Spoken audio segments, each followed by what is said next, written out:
అప్పుడెప్పుడో ఆయన విద్యార్థిగా ఉన్నప్పుడే అయ్యదేవర కాళేశ్వరరావు వచ్చి మీ తెలంగాణ వాళ్ళు మిమ్మల్ని మీరు స్వయంగా పరిపాలించుకోలేరు, మీరు మాతో కలిస్తే తప్ప మనజాలరు, మీకు వ్యవసాయం రాదు, మీకు మంచి భాష రాదు అని అంటే విద్యార్థుల్లోంచి లేచి నిలబడి జయశంకర్ గారు మేము అడుక్కొని తినైనా బతుకుతాం కానీ మీతో కలవమని చెప్పారట. మీ ఈ అహంకార ధోరణితో, ఈ ఆధిపత్య స్వభావంతో ఉన్న వాళ్ళతో కలవమని చెప్పారు.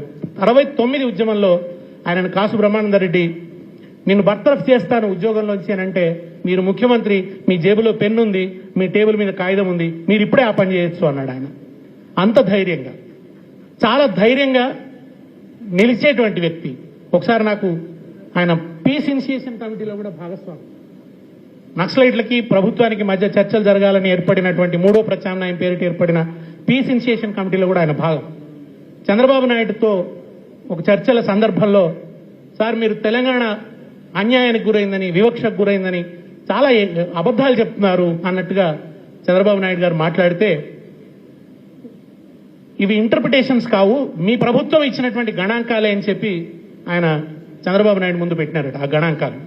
అప్పుడు ఆ పక్కనే ఉన్నటువంటి డీజీపీ హెచ్జే దొరగారు అన్నారట, జయశంకర్ గారు మీరు చెప్తున్నంతగా గనక తెలంగాణ వెనకబడితే ఈ పాటికి విప్లవం వచ్చేది అన్నారట. వెంటనే జయశంకర్ గారు ఏమన్నారంటే, చంద్రబాబు నాయుడు గారి వల్ల మాకు అభివృద్ధి రాలేదు, డీజీపీ గారు మీరు చేయటం వల్ల విప్లవం కూడా రావటం లేదు అని అన్నారట. ఆయన అంత తడుముకోకుండా సమాధానం చెప్పారు.